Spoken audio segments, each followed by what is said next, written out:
우리가 자주 쓰는 말 중에 뼛속까지 뭐뭐이다라는 말이 있습니다. 특히 스포츠를 좋아하는 팬들은 자신의 팀을 응원할 때 나는 뼛속까지 이 팀이다, 이 팀을 응원한다라고 말할 때가 있습니다. 또한 대기업 삼성 회사를 예로 들어보면 삼성 회사를 사랑하는 사람들은 내 안에 푸른 피가 흐르고 있다라고 말합니다. 왜냐하면 삼성을 상징하는 색깔이 파란색인데 몸에 흐르는 빨간색 피가 삼성의 영향으로 파란색 피로 변했다는 비유적인 표현입니다. 그래서 이 대기업 삼성 회사를 사랑하는 사람들은 어떤 일이 있어도 우리 회사를 사랑하겠다는 표현으로 나는 내 안에 파란 피가 흐르고 있다라는 표현을 씁니다. 그런데 이런 사람들에게 공통적으로 주어지는 것이 있습니다. 변절하고 싶다는 유혹이 있다는 것입니다. 성도들에게도 마찬가지인데요. 우리가 신앙의 타협을 허용하지 않을 때 또 극심한 환란이 찾아올 때가 있습니다. 그 환란의 정도가 극심할 때에는 한 번쯤 하나님께 충성을 거부하고 변절하고 싶은 유혹도 있게 됩니다. 그렇게 되면 이 세상에서 조금이라도 편하게 살아갈 수 있기 때문입니다. 그러나 성도들도 믿음과 삶에 대해서는 단호하게 결단할 필요가 있습니다. 나는 뼛속까지 그리스도인이다. 내 안에는 그리스도의 피가 흐르고 있다라는 각오와 결단이 필요한 것입니다. 하나님께서는 그 믿음과 결단을 보시고 환란을 능히 이겨낼 수 있는 은혜와 평강을 부어주시기 때문입니다.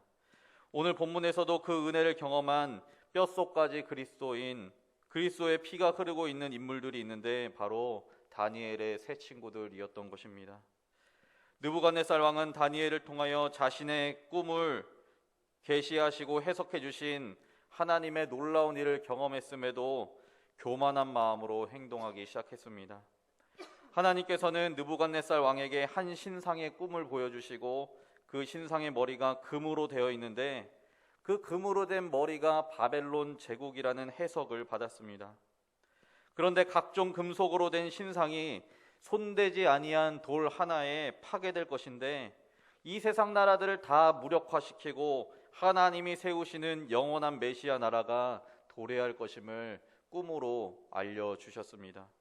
그래서 이 세상 나라는 영원하지 않다는 것을 느부갓네살 왕에게 메시지로 주신 것입니다.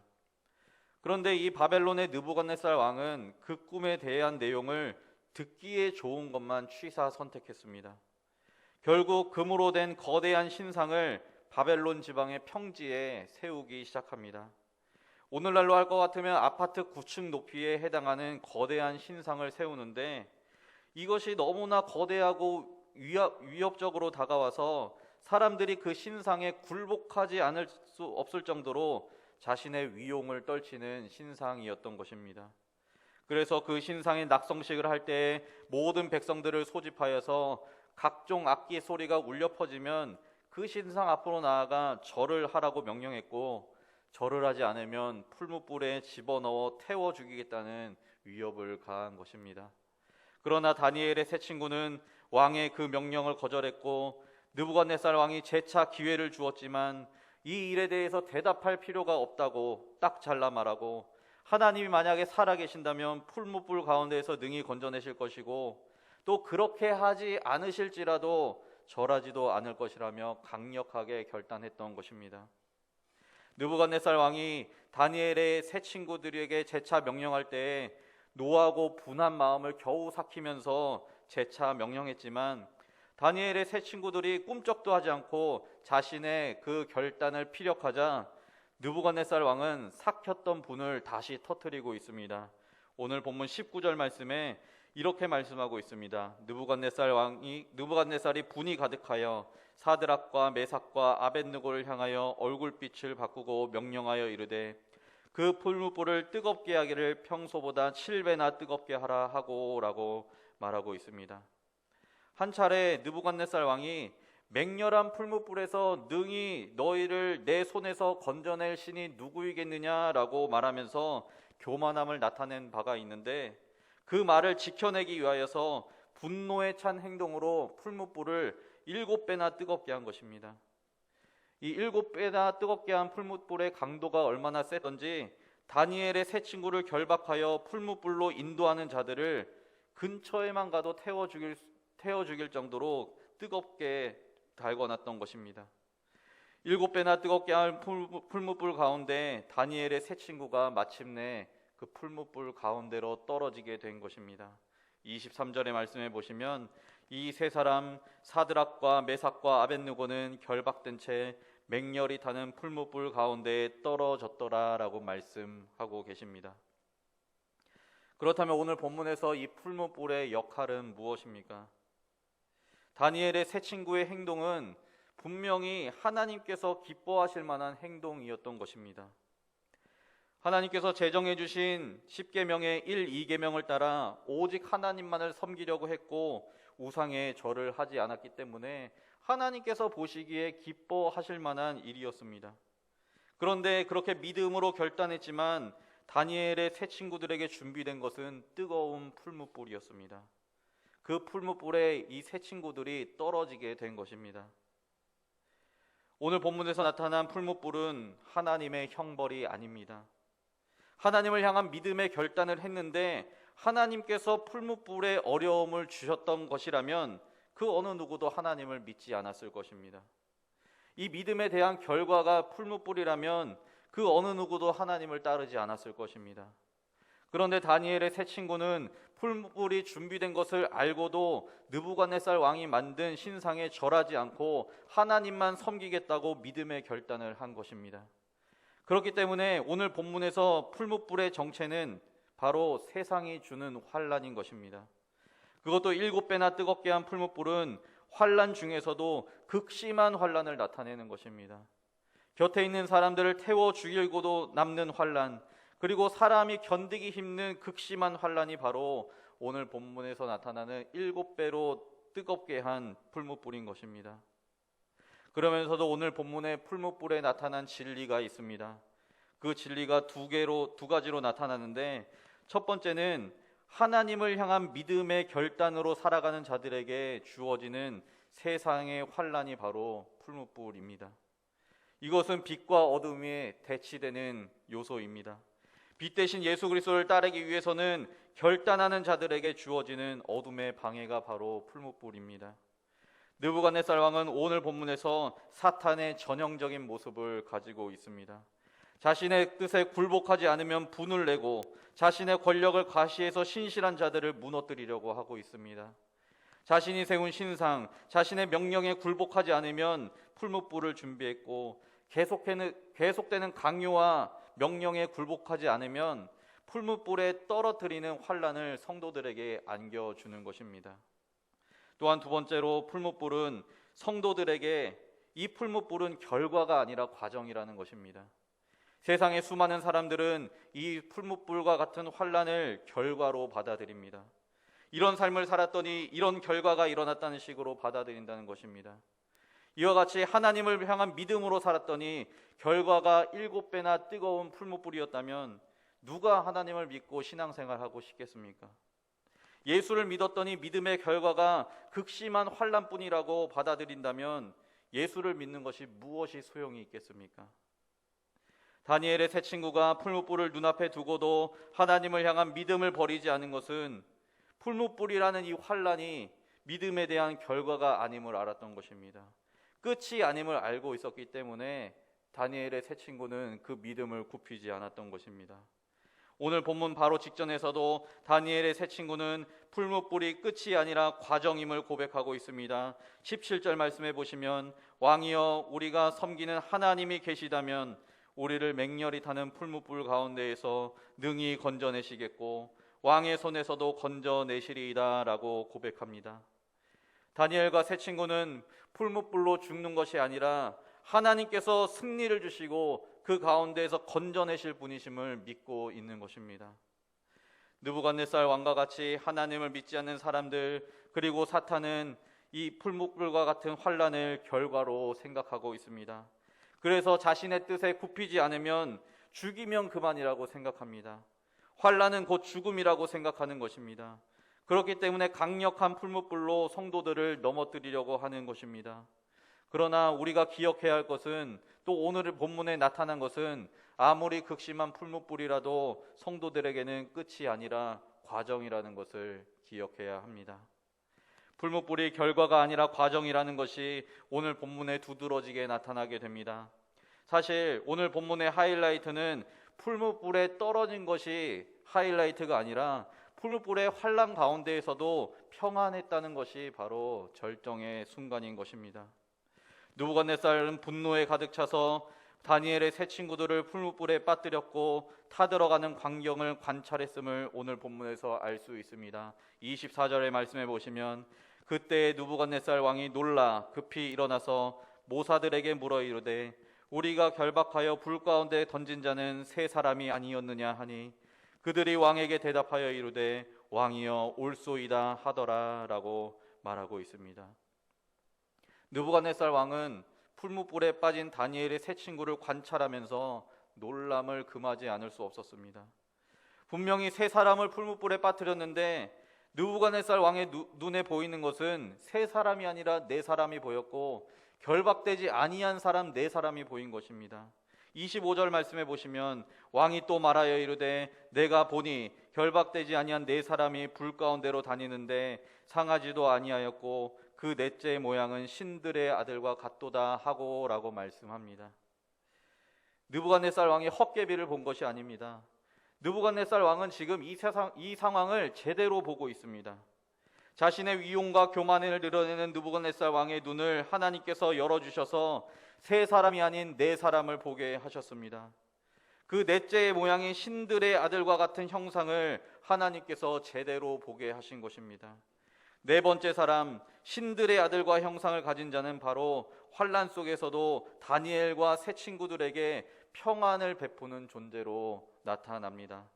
신들의 아들과 같은 형상을 가진 자는 바로 삼위일체 하나님 가운데 하나님의 아들 제2위 하나님이신 성자 예수 그리스도를 나타내는 것입니다.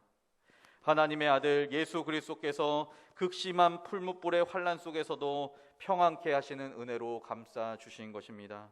27절의 말씀을 보시면, 총독과 지사와 행정관과 왕의 모사들이 모여 이 사람들을 본즉 불이 능히 그들의 몸을 해하지 못하였고 머리털도 그을리지 아니하였고 겉옷빛도 변하지 아니하였고 불탄 냄새도 없었더라 라고 말씀하고 있습니다.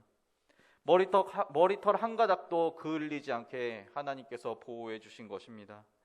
풀무불에 빠지면 죽을 줄만 알았던 사탄의 계략과 환난 속에 하나님께서는 믿음의 성도들을 지키시고 보호하시며 평안을 베풀어 주신 것입니다. 성경에는 이와 같은 사례들이 있습니다. 성도들은 환난에 빠집니다. 안 빠질 수가 없습니다. 그런데 성도들의 삶의 진가는 환난 속에서 일어나는 것입니다.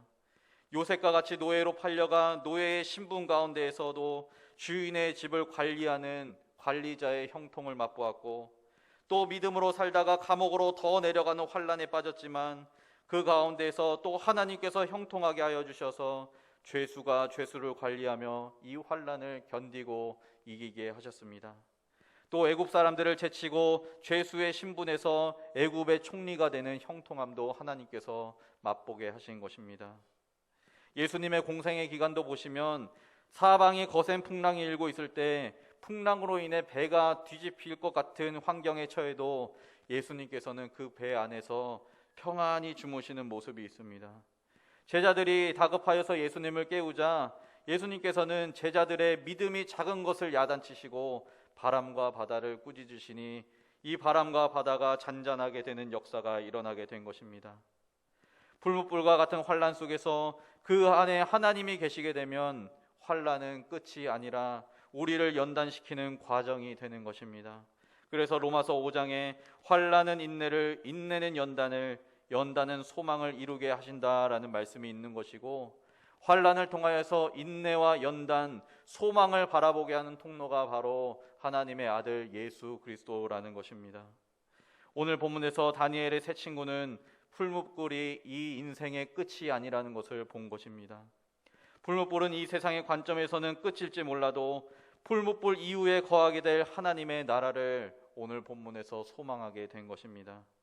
또 풀무불 속에서도 건지시고 평안케 하시는 하나님의 은혜를 소망한 것입니다. 풀무불과 같은 시시한 환난과 죽음을 바라본 것이 아니라 그것을 지나가면 더 크게 열릴 하나님의 나라와 하나님의 영광을 소망한 것이 바로 다니엘의 세 친구의 믿음이었던 것입니다. 로마서 8장 18절에서도 사도 바울은 이렇게 선포하고 있습니다. 생각하건대 현재의 고난은 장차 우리에게 나타날 영광과 비교할 수 없도다라고 말입니다. 옛날 성경에서는 좋게 비교할 수 없다라고 말씀합니다. 풀무불의 환난과 고난은 하나님께서 베풀어 주시는 영광과 상대가 안 된다라는 것입니다. 세상은 하나님의 영광을 바라보지 못하게 합니다. 또 자신이 줄 수 있는 최대한의 환난으로 성도들의 믿음을 꺾어버리려고 하고 무너뜨리려고 합니다. 하지만 하나님께서는 굴복하지 않고 그 믿음을 지키고 사수한 성도들에게 승리의 면류관을 주시는 것입니다. 풀무불의 환난 속에서도 평안케 하시는 은혜를 맛보게 하시는 것입니다. 풀무불에 빠져도 하나님께서 지키심으로 인해서 그 풀무불의 환난이 우리의 인생의 염려와 걱정거리가 되지 않게 하나님께서 만들어 주시는 것입니다. 요한계시록 2장 10절에서도 예수님께서는 서머나 교회가 받을 환난과 결과에 대해서 말씀하고 있습니다. 너는 장차 받을 고난을 두려워하지 말라. 볼지어다 마귀가 장차 너희 가운데서 몇 사람을 옥에 던져 시험을 받게 하리니 너희가 10일 동안 환난을 받으리라. 내가 죽도록 충성하라. 그리하면 내가 생명의 관을 내게 주리라 라고 말씀하셨습니다. 사탄이 주는 고난과 환난을 두려워하지 않고 하나님께 충성하면 하나님께서 죽음을 이기는 생명의 면류관을 주시겠다라고 약속하시는 것입니다. 말씀을 맺겠습니다. 우리에게 주어지는 풀무불과 같은 환난은 특별한 것이 아닙니다. 독실한 믿음을 가지며 살아갈 때 주어지는 당연한 것이 바로 풀무불의 환난인 것입니다. 이것은 마귀가 하나님의 백성들을 뒤흔들어 놓고 위협하는 방식인 것입니다. 환난이 없는 성도는 없습니다. 다만 그 환난은 상대적으로 다가옵니다. 그러나 그 환난을 다른 사람과 비교할 필요가 없습니다. 중요한 것은 환난 속에서도 예수 그리스도를 붙들며 견디고 있는지가 중요한 것입니다. 우리에게 찾아오는 환난이 무엇입니까? 재물의 어려움, 건강의 어려움, 상황의 어려움, 여러 가지 어려움들이 있습니다. 우리가 이것을 피해갈 수는 없습니다. 상황이 나아지지 않을 수도 있습니다. 그러나 그 환난 속에서 우리가 믿음을 잃지 않고 하나님의 도우심을 간구하며 기도하고 하나님께 충성할 때 환난 속에서도 주시는 하나님의 놀라운 평안이 있다는 것입니다. 우리 모두가 이 풀무불의 환난 속에서도 오직 예수 그리스도만을 의지하고 예수 그리스도께서 부어주시는 평강을 맛보며 하나님 나라를 소망하는 믿음의 사람들이 다 되시기를 예수님의 이름으로 간절히 소망합니다. 특별히 우리 말씀을 놓고 또 합심해서 한 가지만 기도하겠습니다. 하나님, 이 시간 합심하여 기도하길 원합니다. 풀무불의 환난 속에서도 우리에게 평안을 주시고 날마다 예수 그리스도만을 의지하며 살아가는 우리 모두가 되게 하여 주옵소서. 하나님의 말씀에 순종하며 어떠한 환난 가운데에서도 믿음의 눈을 들어 하나님만 바라보게 하여 주옵소서. 특별히 우리 담임 목사님 아들 오정현 전도사님을 위하여 기도합니다. 을지대학교 병원에서 치료가 안 돼서 코로나 중증 전담 병원으로 옮겼습니다. 아직까지 호흡이 곤란한 상태인데 하나님의 놀라우신 능력으로 치유의 은혜를 베풀어 주시고 속히 낫게 하여 주시어서 하나님께서 맡겨주신 귀한 사명을 충성스럽게 감당하는 믿음의 사역자가 다 될 수 있도록 하나님께서 회복의 은혜를 베풀어 주시옵소서. 담임 목사님의 가정과 또 우리 오정현 전도사님을 위하여서 그리고 오늘 말씀을 위하여서 주님의 이름 한번 부르짖고 기도하겠습니다. 주여 사랑이 많으신 하나님 아버지 감사합니다. 하나님 아버지 오늘 우리에게 말씀을 주심에 감사합니다. 하나님 아버지 이 세상을 살아갈 때 너무나 우리에게 환난이 찾아오는 경우가 많습니다. 하나님 아버지 믿음으로 살아가고자 하지만 그 환난을 견딜 수 없어 우리의 믿음을 무너뜨리려고 하고 또 우리가 타협할 수밖에 없는 그 환경을 계속해서 만드는 사탄의 유혹이 있습니다. 하나님 아버지 그렇지만 다니엘의 세 친구와 같이 우리가 믿음으로 결단하고 하나님만 바라보며 살아가는 우리 모두가 되게 하여 주시고 불무불과 같은 환난 속에서도 하나님께서 평강을 주신다는 것을 기억하며 우리가 오직 믿음으로 하나님만을 바라보게 하여 주옵소서. 하나님 아버지 오정현 전도사님 주님께서 붙들어 주시고 하나님께서 강건케 하여 주시옵소서. 하나님 아버지 상황이 약화되어서 하나님 아버지 곤란으로 인하여서 병원으로 옮기게 되었습니다. 하나님 아버지 치료의 강선을 바라여 주시고 하나님의 놀라우신 손으로 하나님 아버지 회복과 치유의 은혜를 베풀어 주시어서 깨끗하게 나을 수 있도록 하나님께서 역사하여 주옵소서. 하나님 아버지께서 맡겨주신 사명이 있습니다. 하나님께서 맡겨주신 사명을 충성스럽게 감당할 수 있도록 그 몸이 새 힘을 얻게 하여 주시고 날마다 치유와 회복과 새 생명의 은혜가 있을 수 있도록 하나님 아버지 역사하여 주옵소서. 하나님 아버지 나인 목사님 가정에게 하나님께서 평강을 더하여 주시고 날마다 하나님께서 축복하여 주시옵소서.